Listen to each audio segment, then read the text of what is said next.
Hello, Dr. Mormon and fellow Comm 164 students. My name is Greg Yerian. The last 5 digits of my student ID number are 97336, and my assigned imperative for presentation 1 is the demographic imperative.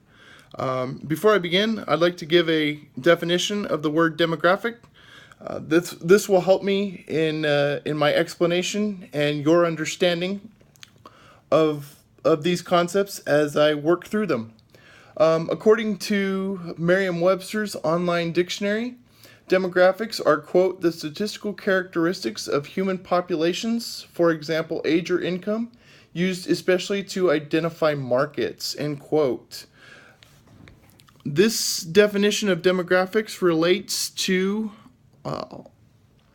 Lustig and Koster, 2013, when they explained the current makeup of the U.S. population on page 3, which they say consists of, quote, more than 308 million people, of which 62.3% are European descent, 16.3% are of Latino descent, 12.6% are of African American descent, 4.8% are of Asian American descent, and last but not least, 1.1% are of Native American descent.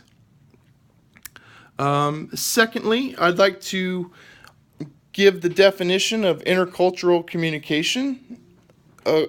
Again, according to Lustig and Koster, 2013. So they say that intercultural communication is, quote, a symbolic, interpretive, transactional, contextual process in which people from different cultures create shared meanings, end quote. And that's on page 43. The way that this relates to my current context is, as you can see here, I work for Allstate Insurance. And part of my job as an insurance salesman, or I consider myself more of an insurance advisor, is I need to take in people's what people need versus what they can afford. California, in regards to insurance, is a come one, come all state. So what we offer to one person, we have to offer to everyone, and we cannot discriminate based on sex, age, gender, race, ethnicity, or orientation, to use examples from the textbook. But a couple examples of things and services we offer are like this one, Teen Smart, which is designed for the 15 to 16-year-olds getting their license for the first time. To the next line of insurance would be to your 19 to 20, 22, 23-year-olds going to college who are out from under mom and dad's house or out from under their roof for the first time on their own. Then we, of course, have auto insurance. Then we have, for people that are more further along and more well established in life, we have home insurance.